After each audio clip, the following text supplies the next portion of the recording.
For the next 5 days, every morning here, we're going to have a dialogue. A dialogue means conversation between two people.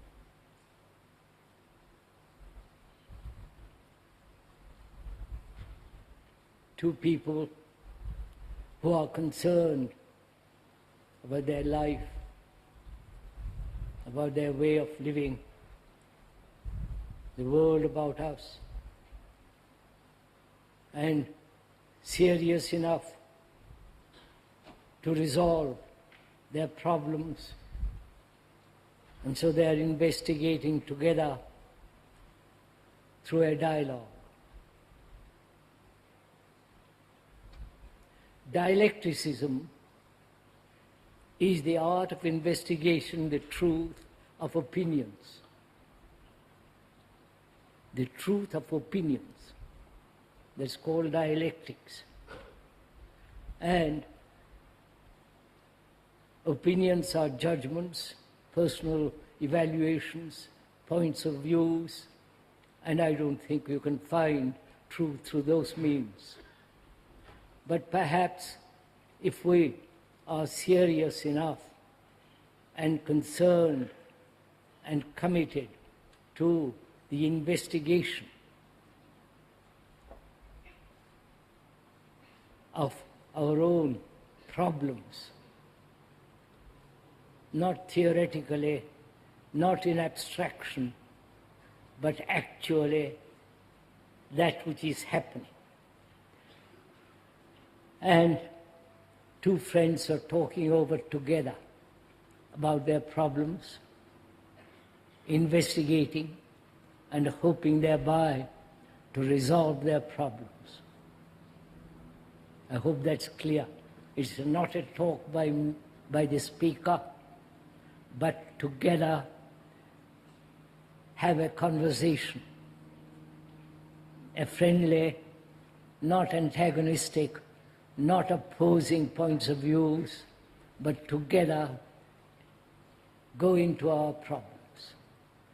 So that is the intention of these morning meetings here for the next 5 mornings. And I hope we will do that. Now what shall we talk over together this morning?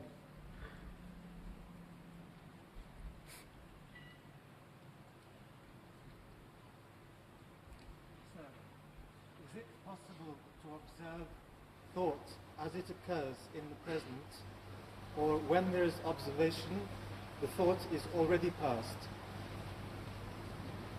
Is it possible to observe thought as it is happening, or to observe thought as it has passed?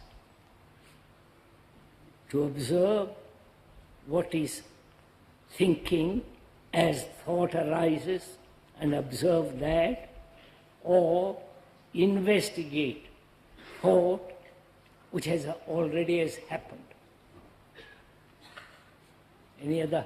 Please, let's put lots of questions and see which is the best of them, and take one and work it out completely together. Go to the very end of it. So that is the first question. Yes, sir. I was hit by a car when I was 17 years old. You are? What's that? I was struck by an automobile Yes, sir. when I was 17. I've had a great deal of difficulty with energy being stuck in this area of my body. Yes. My leg was torn out. Yes, I understand. And I've listened to you for quite a few years, understand about not identifying with the problem. I wonder if you could go into personal injuries, mental cripples like me. Could you discuss, have a conversation about physically being incapable or having pain, and does that affect the mind? Yes, sir. Does that affect the quality of thinking, quality of feeling, quality of affection? That's two questions. Who answers?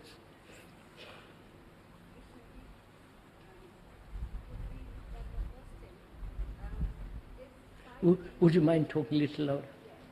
Is psyche just as a thing of the mind only, or has it anything to do with truth? Is there universal psyche?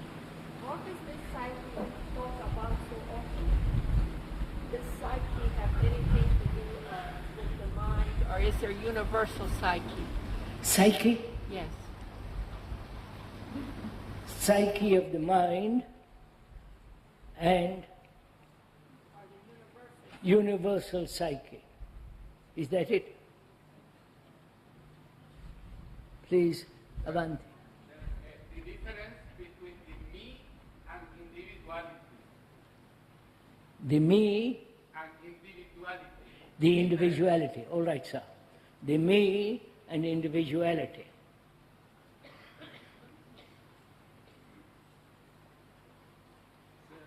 Please tell a little bit more about action, which is not based on the thought.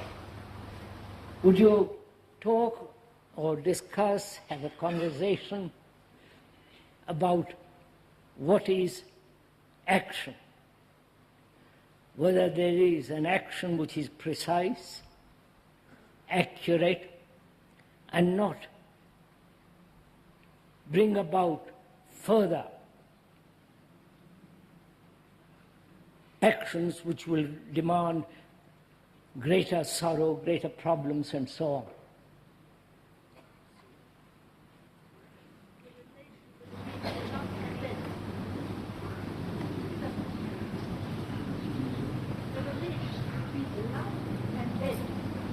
Between Love and death. life and death. Love and death. What is the difference between love? The relationship. No, all right. What is the relationship between love and death? No, just a minute, just.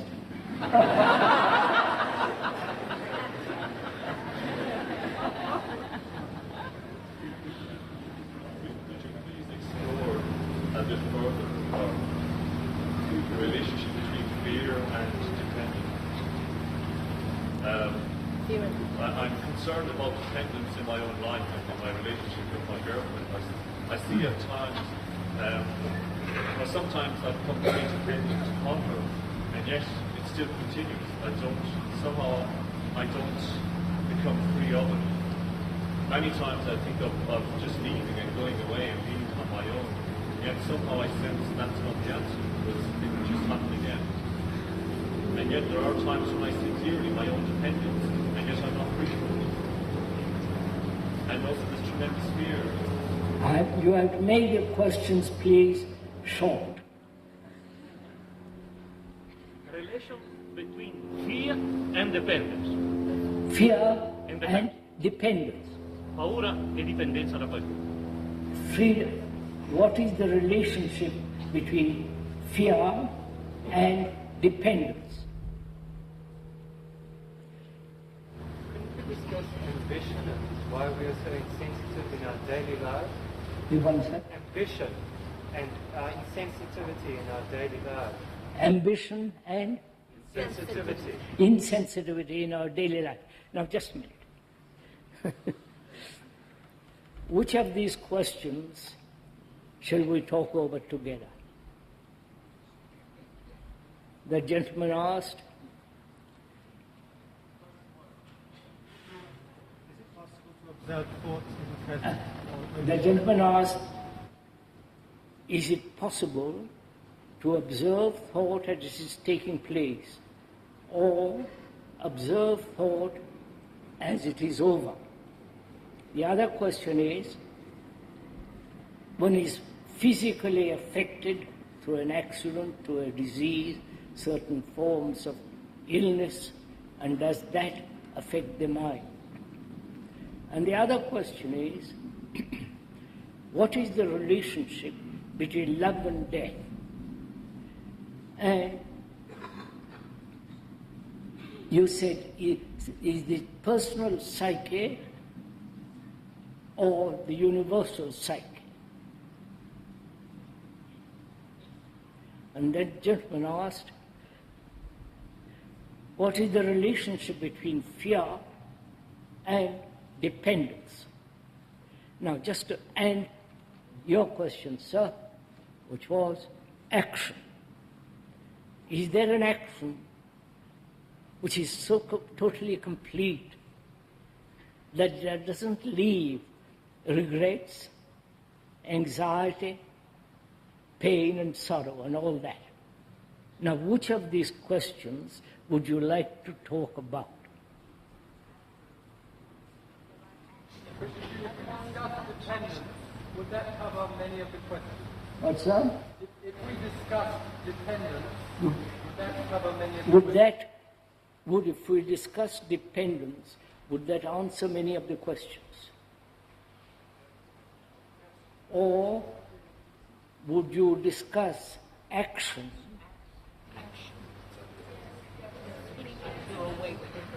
Action in daily life, the doing, the way of behavior, the way of conduct, the way of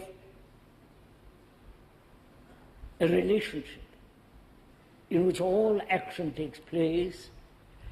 Is there an action that is so totally complete that it doesn't leave a sad remembrance?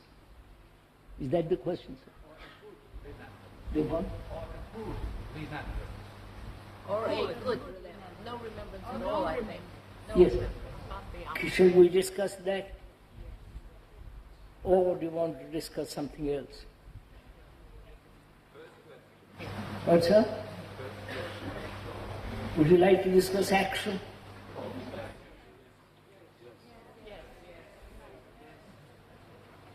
Huh? Yes. It's not my way. Whatever you want. All right, let's talk about action. Perhaps in that will include thought.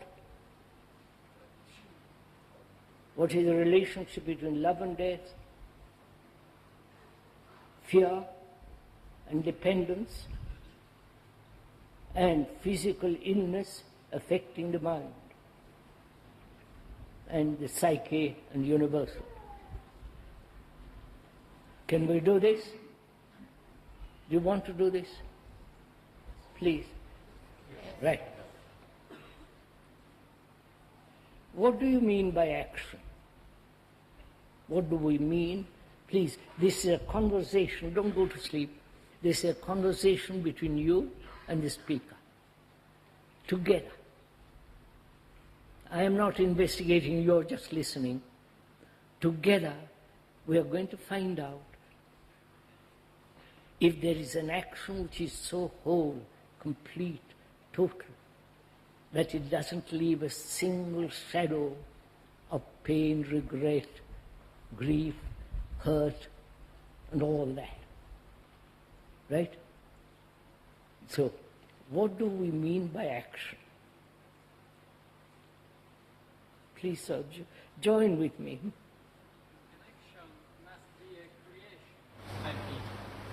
Action must be a creation.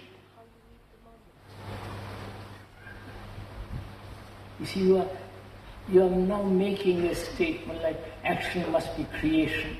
We are finished. There is no dialogue. But if we say, that's why I'm asking, please don't offer opinions right off. What you think is action, or hold on to it. Let us take it, examine it, go together. Right, sirs? So first thing is to find out what we mean by that word action. The doing. Do we mean that which has been done, or that which will be done, the action in the past, or the action in the future, or the action which is now taking place. This is action. Action isn't moving from here to there, physically, or taking a hammer and a nail and putting it in a wall, or driving a car. Actual action means that which is happening, right, sir? Not the action which has happened or the action which is going to happen. All this is also action. That which has happened, that which is happening, and that which will happen. Right? Right? Do we agree to this? Please. So, what is the action that has happened? What is it the result of? What is the motive of that action? What is the impetus? What is the conclusion from which an action takes place? You understand? You follow all this, or are you getting tired already?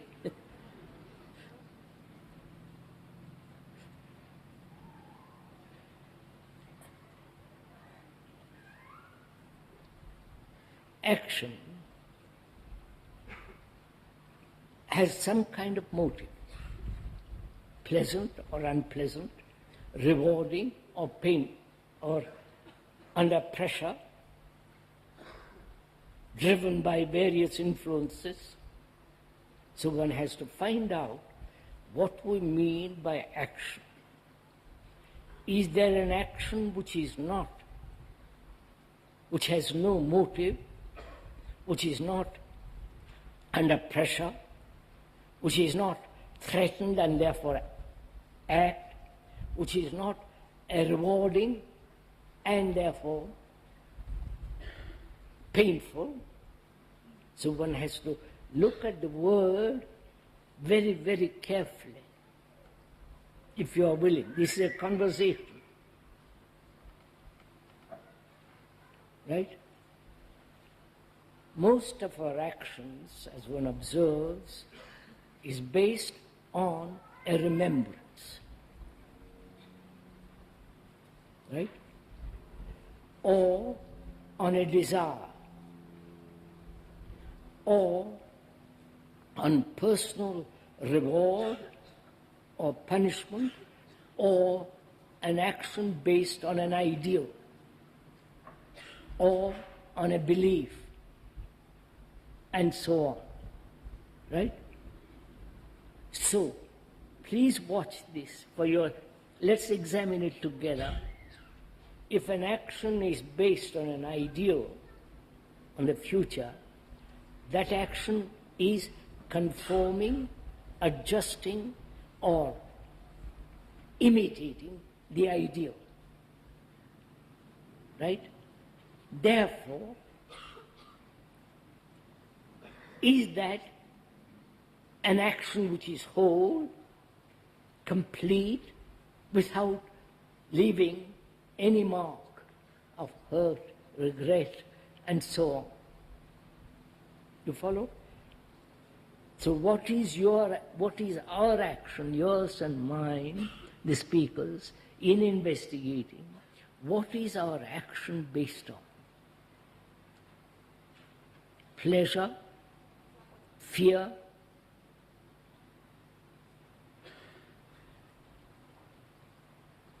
one says, examine it. I am investigating, you have to all silent.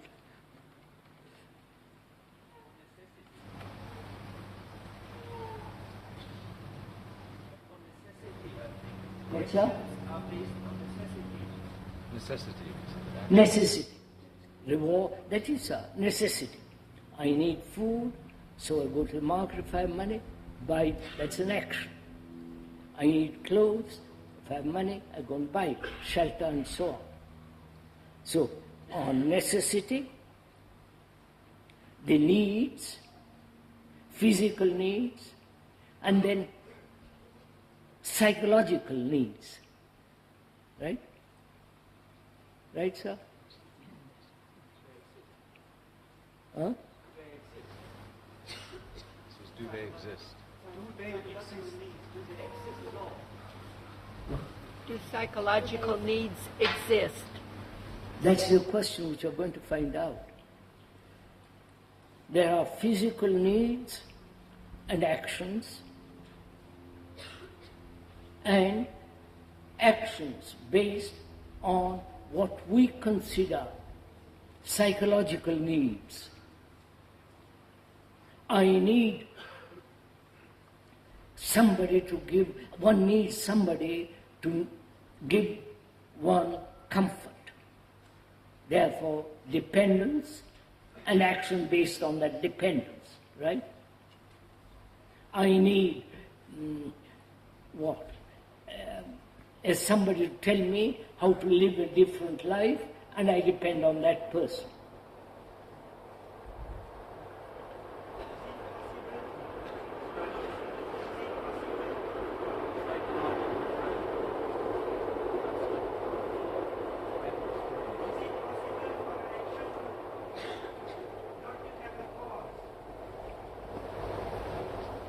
Possible for an action not to have a cause. I can't hear the train is the voice. Is it possible for an action not to have a cause? We're going to go into all this. Go step by step, please. You see, when you make a statement like that is there an action without cause? You're asking a question which is hypothetical, and the answer must also be the hypothetical. But if we go step by step, slowly examining, doing it as we are going along, then there will be no theoretical problems at all, right? So please have considered in discussion, in dialogue, don't jump to something. See what our actions are based on first, what is actually going on, either physical needs, food, clothes, shelter, and the labor required to earn the money to have those, and psychological needs. It is a fact. This is what we have. Physical as well as psychological. And action are based on these two, right? One recognizes physical needs are absolutely necessary. Either you work, factory, digging in a ditch, teaching, carpentry, science, business, doctors, not politicians, and so on. And that is necessary. As society now is organized, we all have to work from morning till night for years and years and years. Just look at the tragedy of it. You may not like it, but it's a fact. One goes to the office, factory, whatever one doing physically to earn money, when you are from the age of 20, 15 till you are almost dying, day after day to the office, and so on and so on. That's how our society is organized. That's a fact. Do we call that action, sir, or is it reaction? Do you call that action or reaction?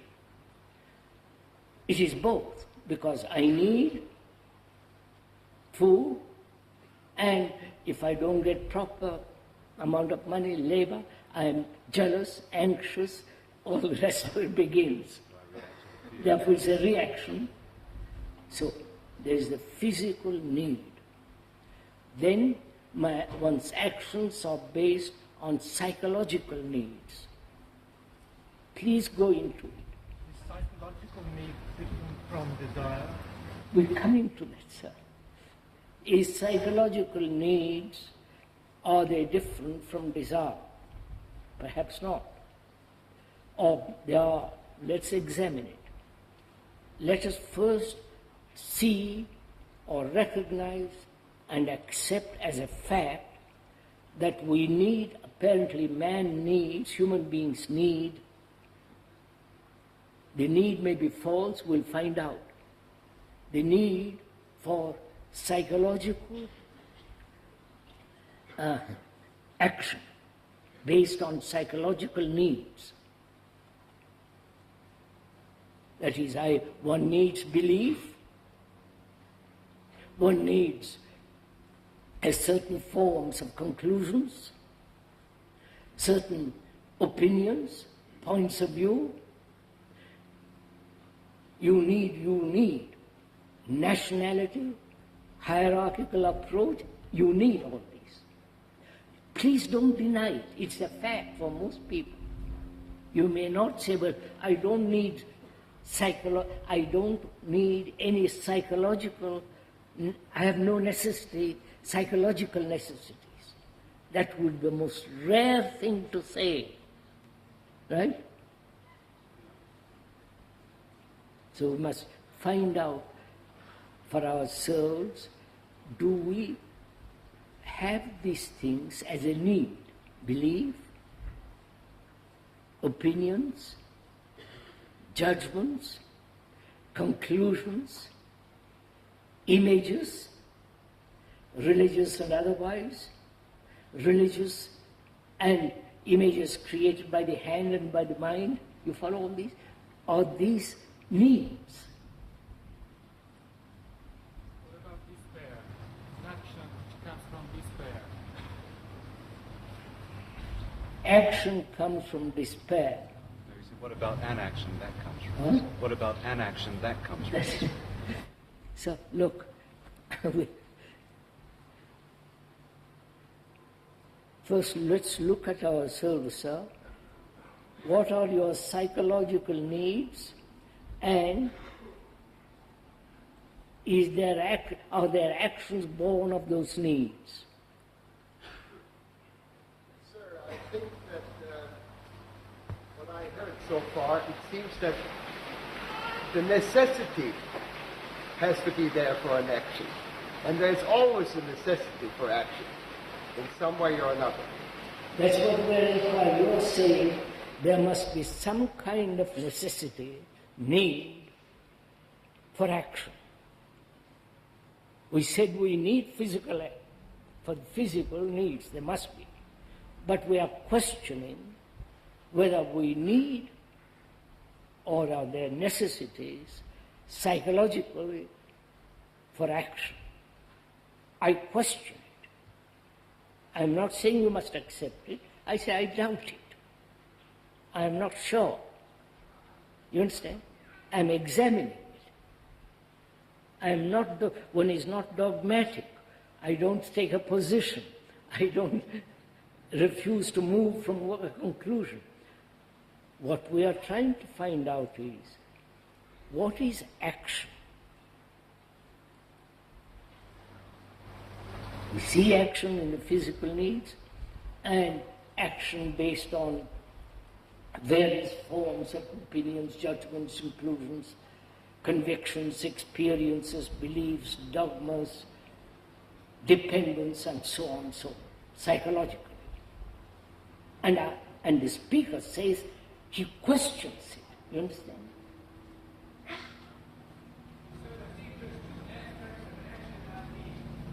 All action is not based on needs. If it was, and if it was based on true observation of a productive need, then there may not be so many problems. But most action is based on desires, on our conditioning, and our needs get lost in all of that. So what is the right need to base an action on? You're asking, are you, sir? Please, if I'm putting your question wrongly, please correct it. Are you saying that we need psychological? All action is not based on needs, on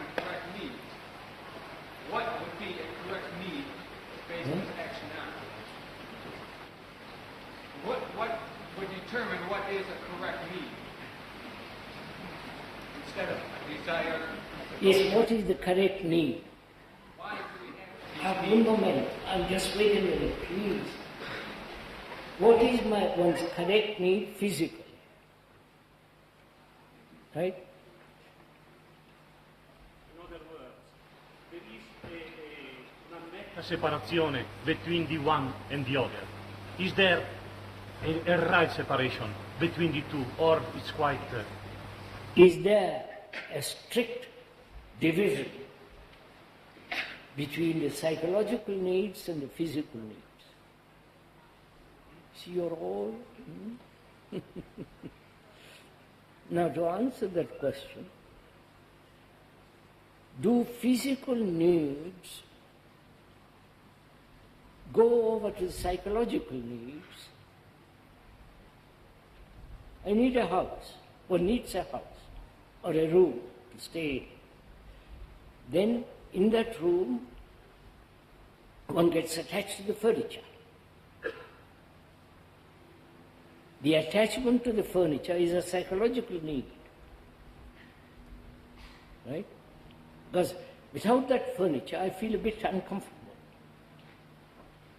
So is there demarcation at all? You see, unless you please go into this step by step, you won't answer this question so quickly. We are talking over together as two friends, investigating together, dialogue, as a conversation. What is action? We have said so far, the actions based on the needs, physical needs. One needs a shirt, a pair of trousers, or a dress, or this. One needs that. Unless you are nudist, then it's all right. You need to have food, and to have food you have to work. Enough money to buy, go to the market and so on. And you need a room, a house. But the need for a house becomes very important. One isn't satisfied with a room, one wants a beautiful room.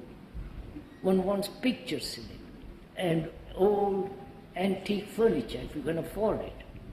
Then as you have invested money in the antique furniture, in a lovely room, with a lovely vase and pictures, you are attached to it. And they say, I need those. Right? I can't live without a picture in the room.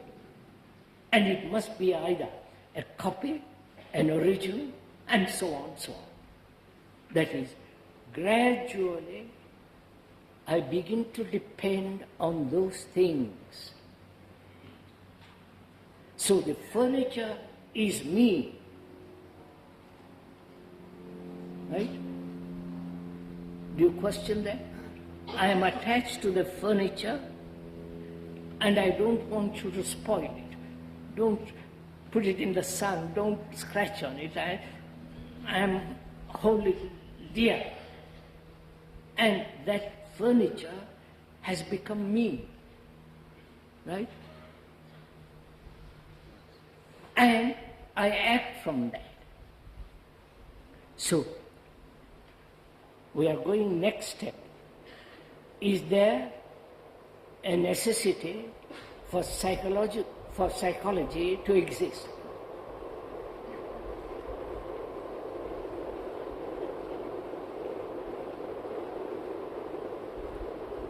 Are there psychological necessities?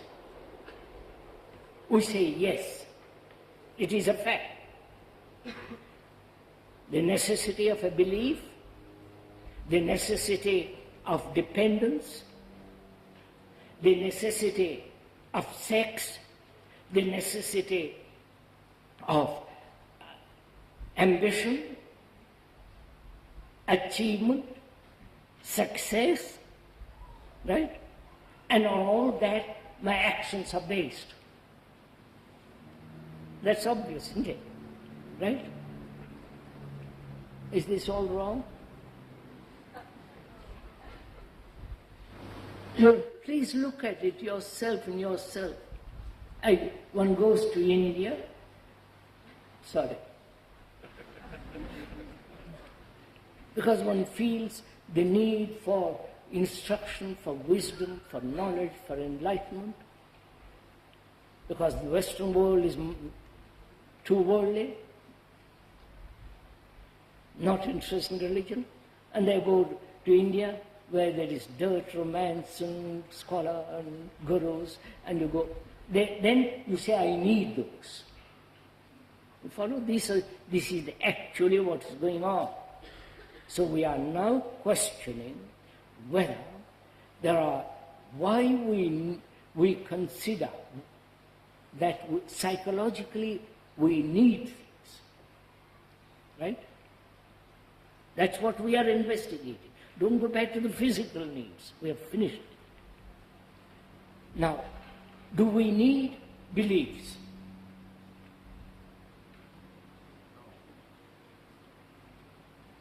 The gentleman says no. That means you are free of beliefs.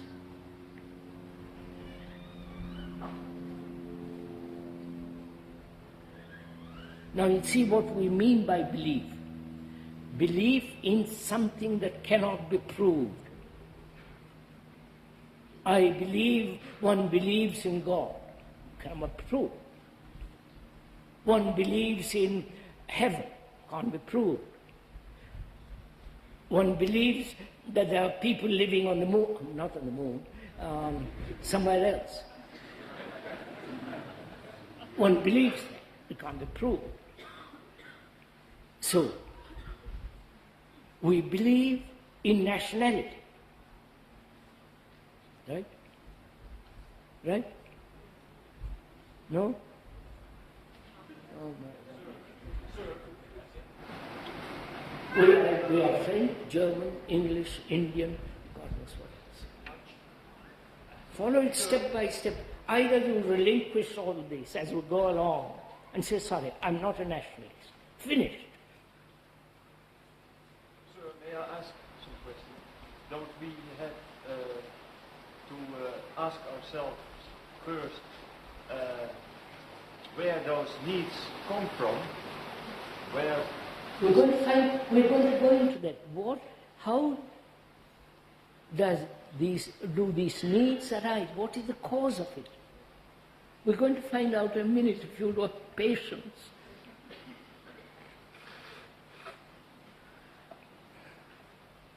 So beliefs have become necessities. Talk to the Catholics, to the Protestants, to the Christian world that believe in a Jesus, Savior, and all the rest of it. They believe. Right? And you go to India, they also have their gods, they believe. So why do they believe? In something that cannot be proved. You understand? That has no validity. Why do they believe? Come on,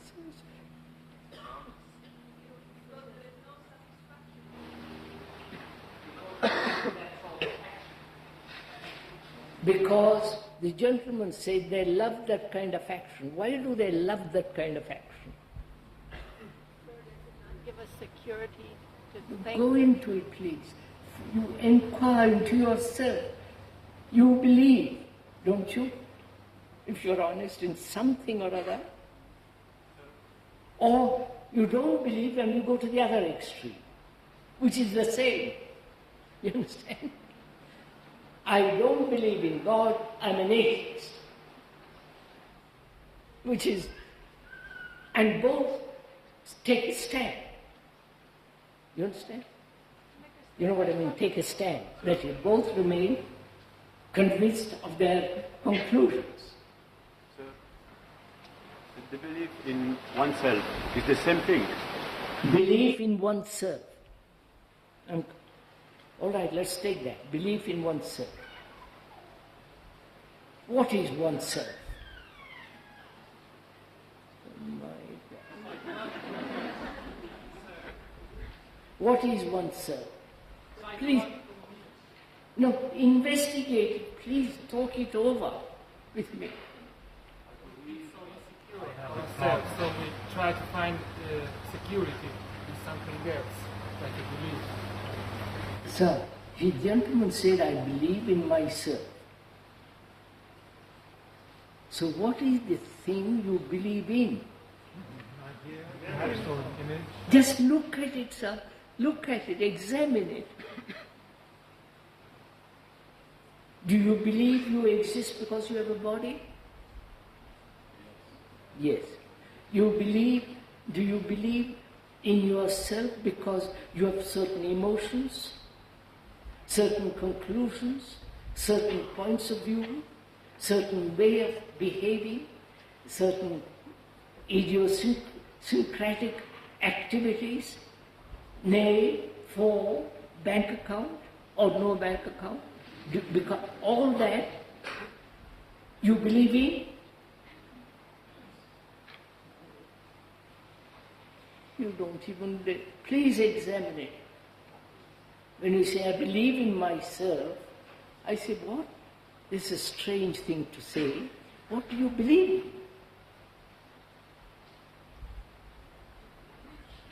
in? In the knowledge that you have acquired?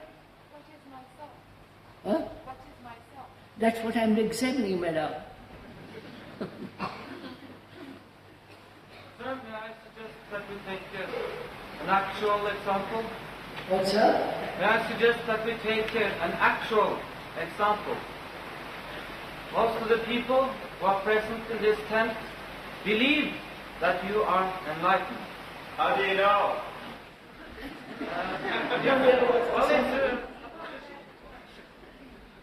Please, sir, we're not talking who is enlightened, who is not enlightened, and how do you know. But we are talking about a man who says, I believe in myself. I said, what is this strange conclusion? There I say, who is yourself in whom you believe? Therefore, let's say that I believe that you are enlightened. All right, you sit down with that. please, sir. May I have a few more words into this? Just a few. Okay. Let's say that I don't believe that you are enlightened. I don't believe that you are going to help me. So I don't have the belief that you will in any way help me. Why are you here? I would like to go back. Yeah, why are you here?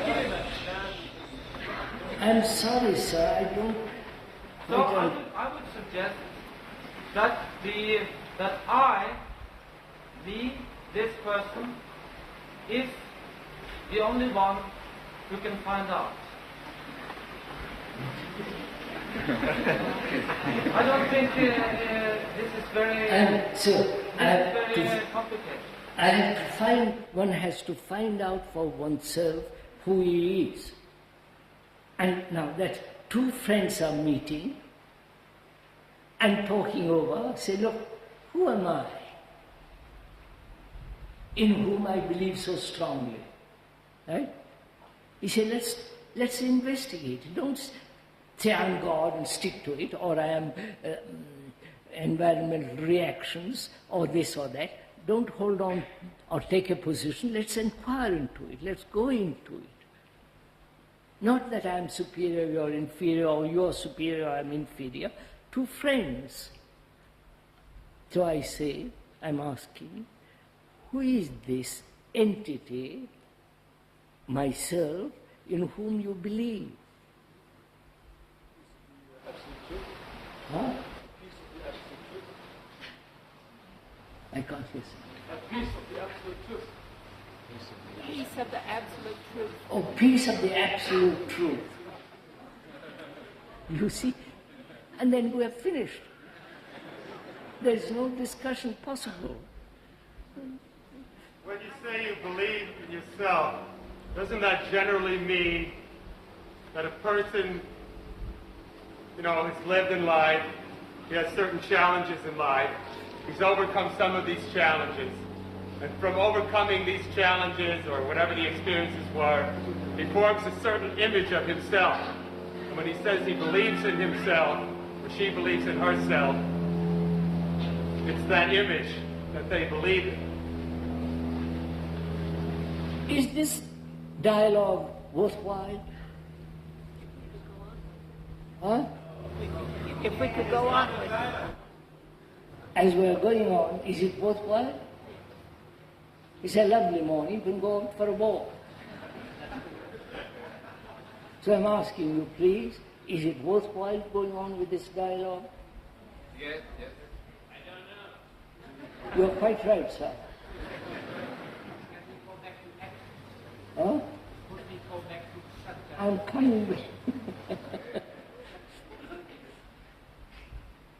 Sir, that is the real question. What is oneself? That is the real question. I think it is worthwhile. Sir, that gentleman asked, amongst other questions, what is action? Is there an action that doesn't bring sorrow?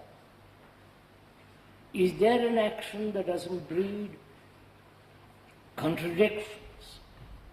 Is there an action that is so complete, so whole, that is finished, without leaving any shadow of regret, of saying to oneself, I wish I hadn't done it, and so on?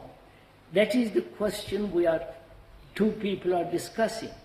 You are the one, and the speaker is the other. We are having a dialogue about it. An action issued from spontaneity? What? Action issued from spontaneity?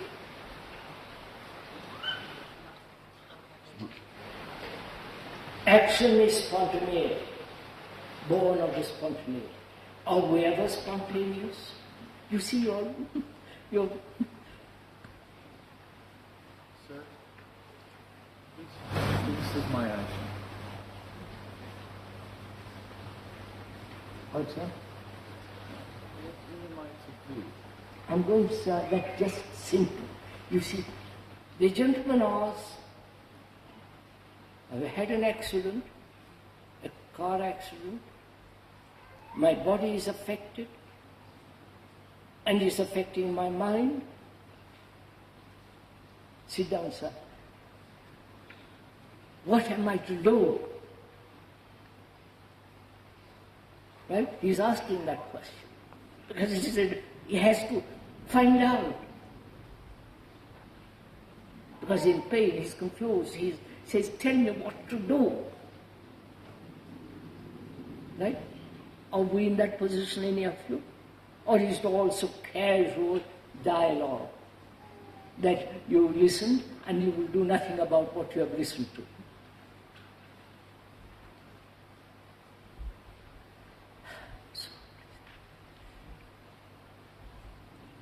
We have spent 50 minutes and we haven't come to any point. So I'm asking, is it worth going on like this? So what shall we do? What's up? Let's investigate the point that we arrive at when we've been able to discover something to open something up. It's that gentleman is concerned about himself, his pain, his anxiety, his nervous reactions from this motor accident. He's concerned. He doesn't want theories, he doesn't want about enlightenment, all that business. He said, tell me. Right? And are you like that in that position? Not, I hope you are not an accident, but are you in that position? Say, look, I want to find out. I want to give my life to find out if there is an action which is really whole. Right, sir? Are you giving your life to it?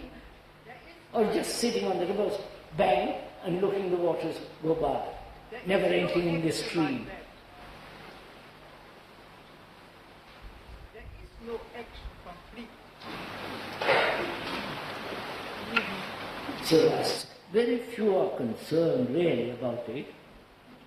I'm just questioning whether these dialogues are worth it at all. Excuse me, I would like to go right here, sir.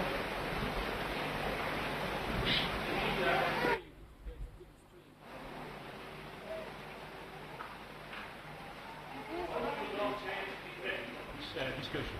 We spoke about this case. You are one and we are thousand. So technically the discussion is not really possible. Perhaps you have to organize them in another way.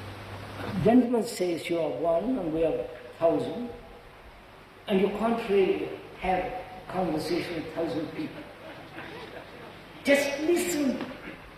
You can't have conversation with 1,000 people. Because 1,000 opinions, 1,000 ways. That's why I said at the beginning, sir, please let's think together. Let us put aside our problems, our opinions, our judgments, our way of thinking, our conclusion. Put all this aside, let's think together. You won't even do that. And when we meet 2 or half a dozen, it'll be the same problem. We have done all this in India, in Holland, in America, groups, small groups, big groups. But nobody gives his life to find out. Just discuss one problem. Can we not just discuss one problem? I am doing one problem. That is the one problem I am discussing still. That is, when a body is affected by an accident, why does it enter into the psychological, mental state? Right, sir?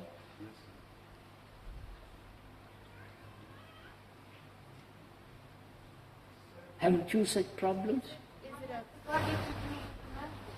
Is it a false means of protection from facing? Look, my nerves have been shattered through an accident, right? Car has run over my leg, and that leg is paralyzed. I can't walk properly. And that affects my thinking, because I can't get a proper job, right? You don't see all this. I depend on somebody to help me. So gradually, I become anxious, I become frightened, I develop nervous tics. And what am I to do?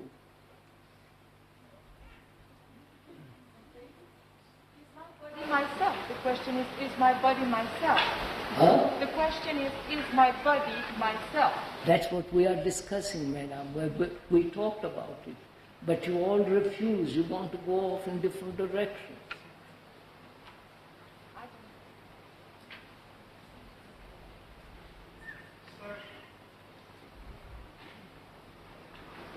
Sir, I would like to suggest that there are a lot of us here who are in the same situation as the gentleman, but not physically. Yes, in other ways, we are cripples also. The gentleman says there are a lot of us here in that position, but not physically. Right? Now what? How will you talk over it? Have a dialogue.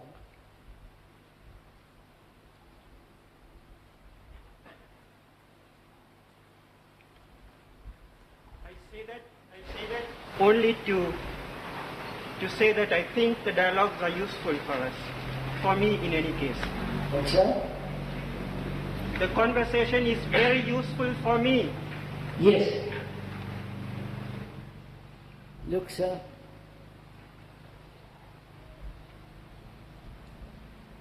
one's problem is both psychological and physical, right? right? One is affected physically, and therefore the nervous organism has been upset, crippled, and it affects my thinking, one's feeling, and one is frightened. There's one problem, which is the result of a physical accident. And the other is, equally one is crippled, psychologically, right? Psychologically one is crippled by belief, dogma, and all the rest of it. Dependence, attachment, fear, and so on. Now, can we see these two facts first, not move away from that? The fact one is physically crippled and the other psychologically blunted, crippled. Now what shall we do? Or you say, I'm perfectly healthy, therefore I'll walk out. That's all right too. You understand? You understand what I'm saying? Are you in that position? Say, sorry, I'm not crippled physically, I'm not mentally, psychologically, affectionately, there's no ugliness, there's nothing crippled, and therefore I'm perfectly healthy. Right? That's a very rare person. So we have got these two questions. What is the action? Please follow it. What is the action with regard to the one who has had physical calamity, which is affecting his nerves and therefore his brain, his thoughts, his emotions and all the rest of it, a result of an accident, and the other, psychologically crippled and equally frightened, equally nervous, equally inhibited, equally anxious, and developing neurotic attitudes, right? Both are similar. One you think is physical, the other is psychological. But both are similar, right? Right, sir? Now, what is the action with regard to this one thing, physically affecting the nerves and the brain, and the other, crippled by tradition, crippled by belief, crippled by attachment, crippled by various pressures, job, you follow, they both come to the same thing, right? Do you see that? Please. It is though these two are not separate, they are one, right? One is physical, one is psychological. The physical brings about the psychological results, which is what is happening to most of us, which is psychologically we are crippled. Now what is the action? Right? Right, sirs? Shall I go on with it? Yes. Ah, you see? Conversation, you and I, together sharing it. Sir, from this would I have an insight that... No, just a minute, madam. Look, what... I will go into it, but we are going into it together. Not I go into it, you listen, then make an idea of it, and then pursue it. We are doing it together now. Right? So pursue. Right, he's going to sleep. I'm going to it. That is, we are having a conversation between you and me. Don't bother about that gentleman, please. He's tired, he's had an accident, he's in pain, he must be tired. Leave him alone. Don't project your ideas onto him. Gosh. So, what is action with regard to this one thing? Human beings are crippled, right?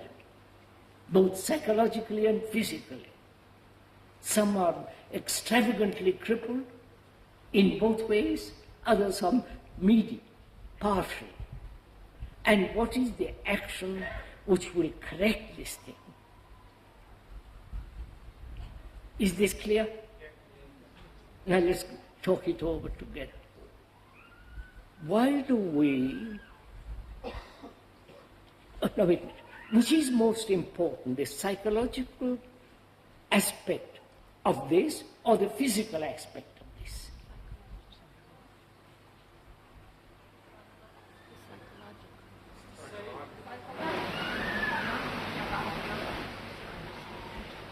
If I know or am aware that I am psychologically crippled, and because I am psychologically crippled, it gradually affects my body. I have nervous responses, my nerves are on edge, and gradually develop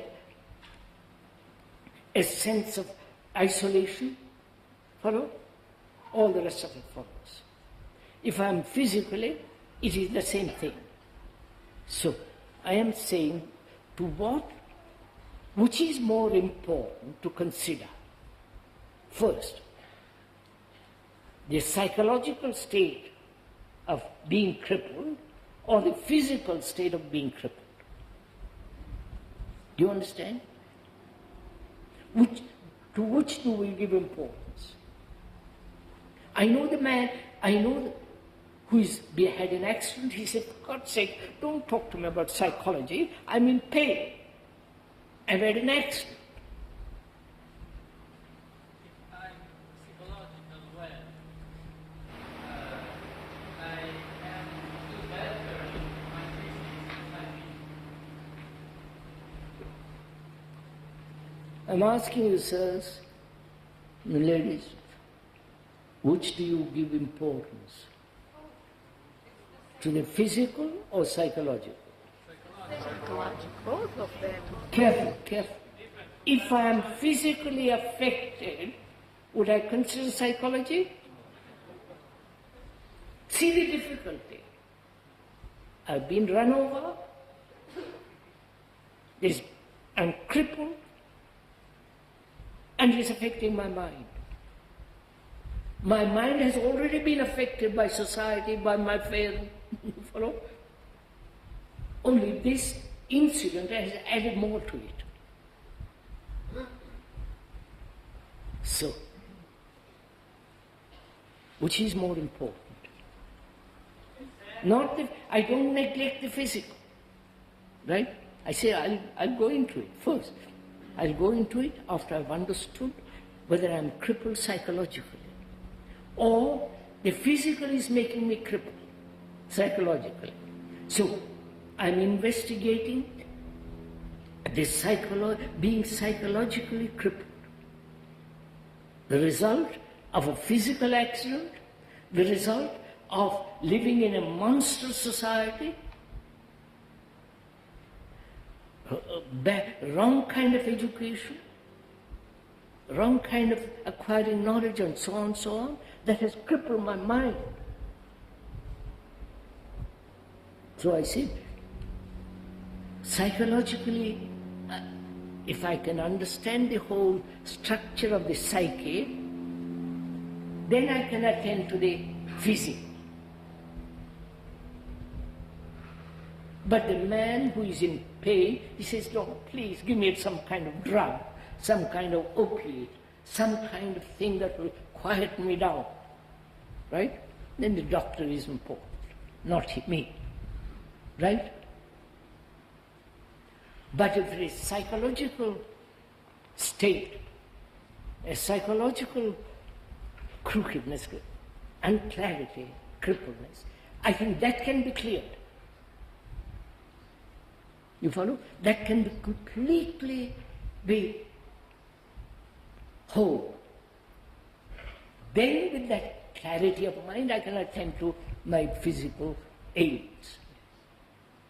Do we agree to this?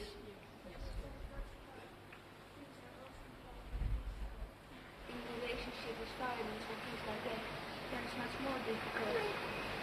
And then when the action moment is immediate and later goes down again, is a regression, then you get a vicious circle that you feel it much more, you feel pain much more. It's because it's the regression and you have the image of the good time before that one. Madam Kancha, perhaps somebody who's heard, who has been close near to you, can explain what you have said.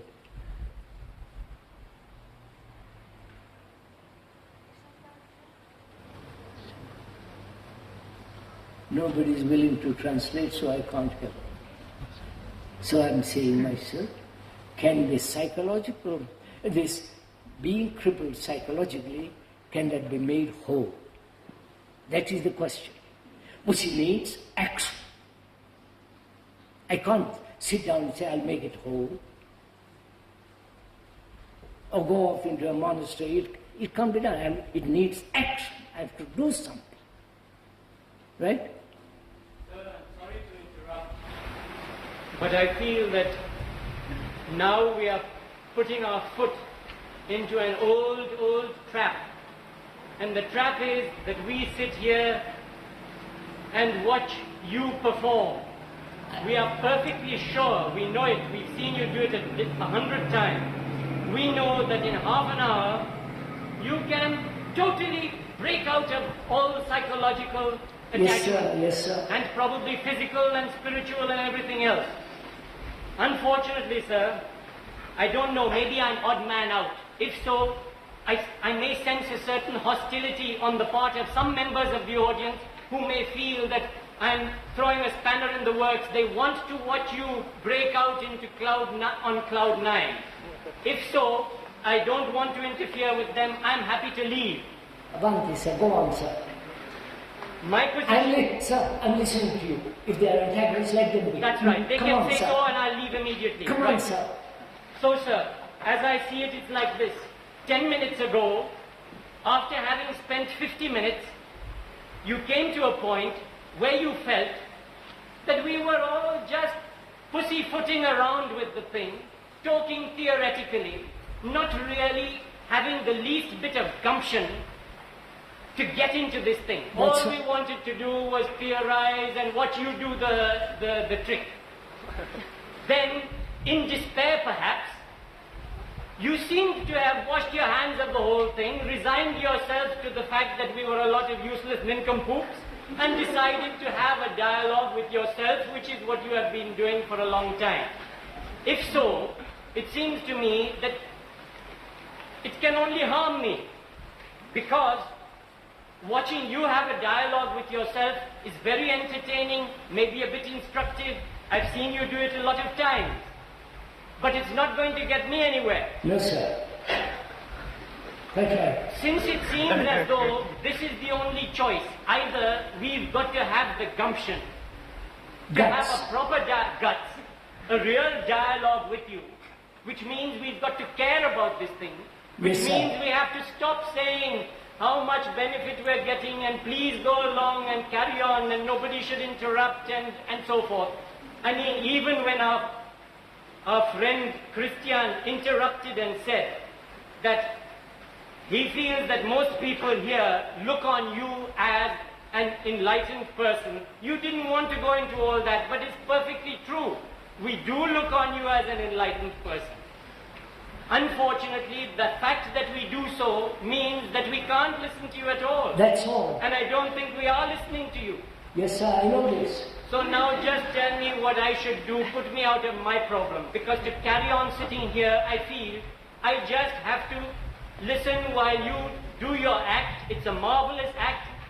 I want to be in that chair. I don't want to listen to you do it. I know you can. Sir, I made it perfectly clear. All normal talks that please there is no authority. Don't say what other is enlightened and all the rest of that business. I said, look at yourself. Right, sir?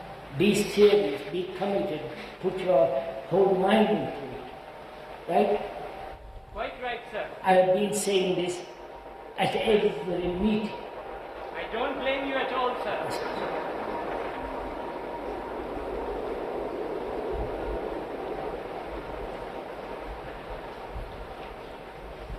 I've been saying there's no authority. I've been saying, please, the speaker is not at all important. You are important as a human being. Let's talk about that. But apparently, we don't do that. So what shall we do? I don't know. I do know. You do know. What is it, sir?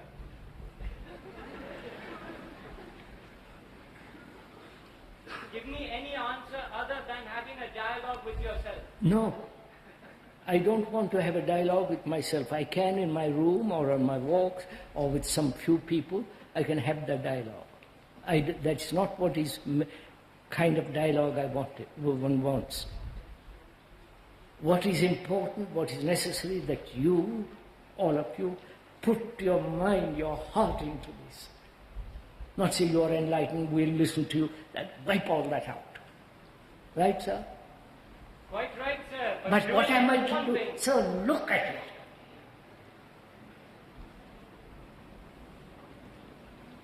I keep on, the speaker keeps on insisting on this. Every day of his life. Don't follow, don't imitate, don't conform. Think it out, observe. But our whole conditioning is the other, right?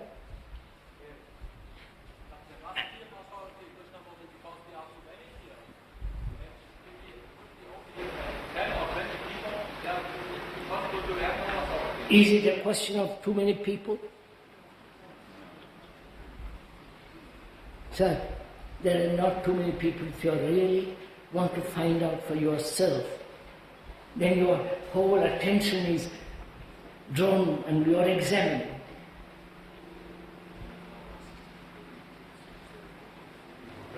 Somebody must be in charge. We believe that, and so it stops us from really listening. I'm not the chairman. I'm not taking charge of each one of an audience. I say, please, let's work together. I say, let's think together. Platform, sitting for the speaker on a platform has no meaning, because it's only for convenience. Forget all that. Let's think together. But you won't even do that. What am I doing? I experience that you're doing it again. You're expressing your frustration. You're expressing perhaps the disappointment about the audiences, as it's been for years and years and years. I think the same thing will probably happen tomorrow and the day after. I'll be finished quickly.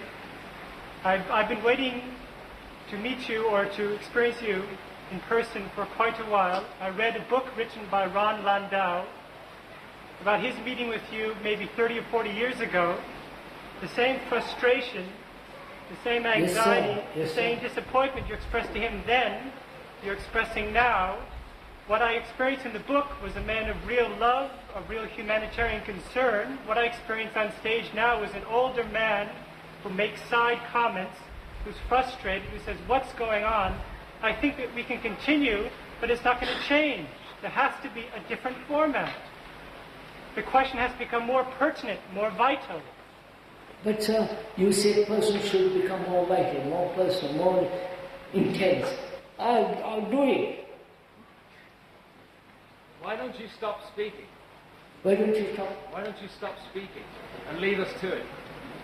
Delight. Why don't you, wait a minute. Why don't you stop speaking and leave us in the tent? Is that what you want? To make the people awake, yes. Yes. Then you make them awake.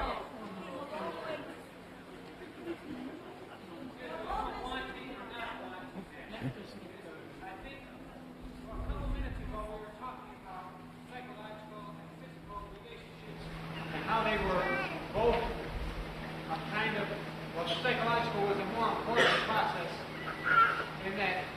So the first point that I thought was important was that everybody had to realize that they had these psychological incapabilities. But how many people really realized or even looked at their psychological shortcomings? How many people examine exactly what that all involves? You don't know that, but that is the point. I would clap to, but I don't underhear. Acknowledge the fact that they are psychological. How many people are willing to acknowledge their psychological cripples? You can't. Unless I say I'm blind, please help me, then I can do something. But if I say, no, I'm sorry, I see quite clearly, there is no point.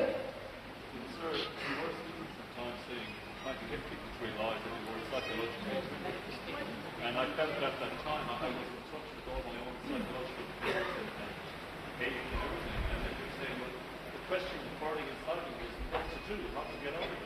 And I'm still asking that question. And I'll point it out to you, and you have to do it yourself. Is that right? Yes. Huh? Will you listen then? And do it. Huh? How do you know? What? It won't happen.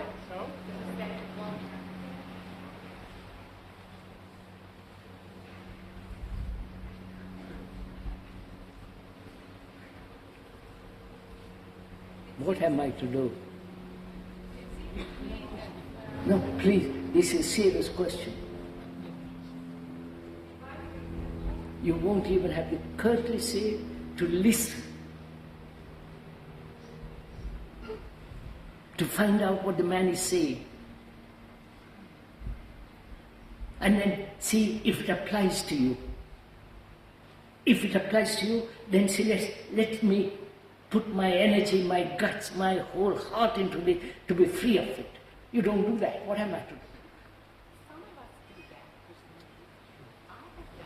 If you do it, so much the better. Huh?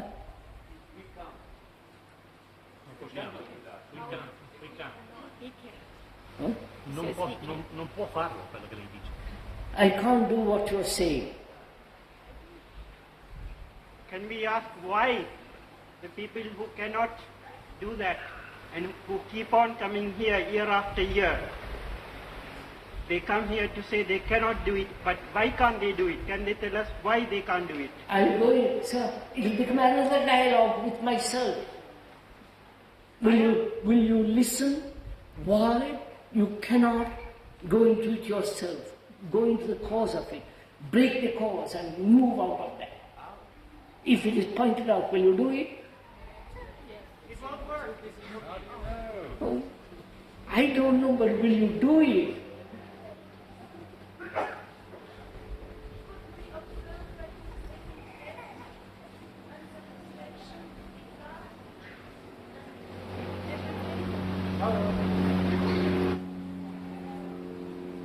I want to be a good carpenter.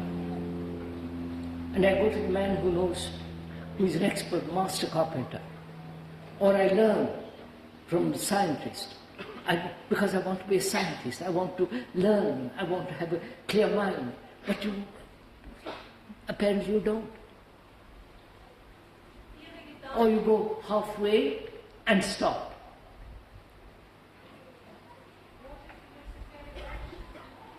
Will suffering help you? Will somebody telling you, hitting you on the head? Offering you a reward of heaven if you do this, this, this? So one says to oneself, perhaps somebody amongst you will catch this. Right? Like grain thrown out, it might fall on the rocks, or in a fertile field, or just die by itself. But the man who is throwing out the grain, he can't help it. You understand? He does it.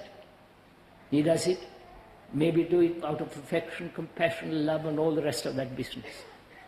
And so, he's not concerned where the seed drops. Right? I am doing that, sir. I am doing that. Will you listen? will you say this, my problem, I've got to solve it. I'll put my life into it, my energy, my guts, my feelings to find out. Will you do it? Yes. Sir, can we suggest? I would like to ask the gentleman a question. Why will it not work? Could you answer that question? Why it won't work? Sir, let him come and sit down. Please, sir, let's get on with what I'm saying. Don't bother if their wife who comes and who doesn't come. Look, you've spent your energy telling somebody why you come. And when I'm telling you, will you, as a human being, listen and put your whole energy into this? As you put your energy into earning a livelihood, when you want sex, when you want this or that, you put your guts into it. Why don't you do it?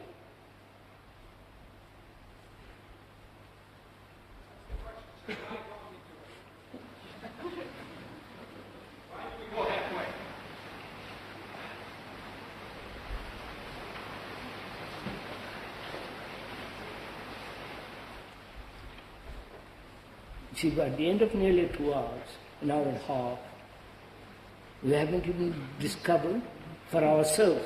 Not I have a dialogue myself and do a performance like an actor.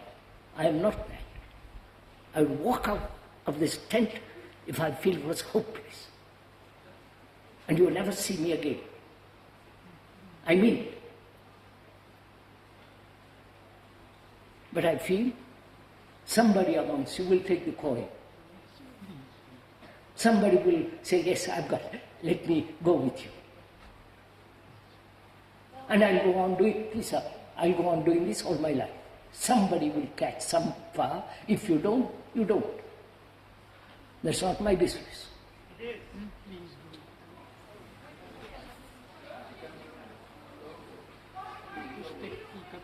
Again.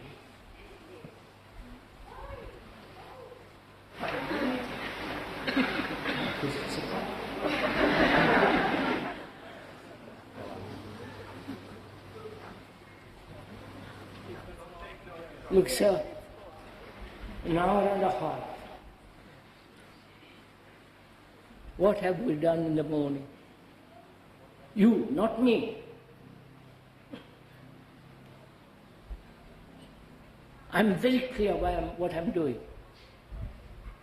Whether 2 people listen or 1,000 listen, I'll go on. Or nobody listens, it doesn't matter, I'll go on. So leave me out of it. But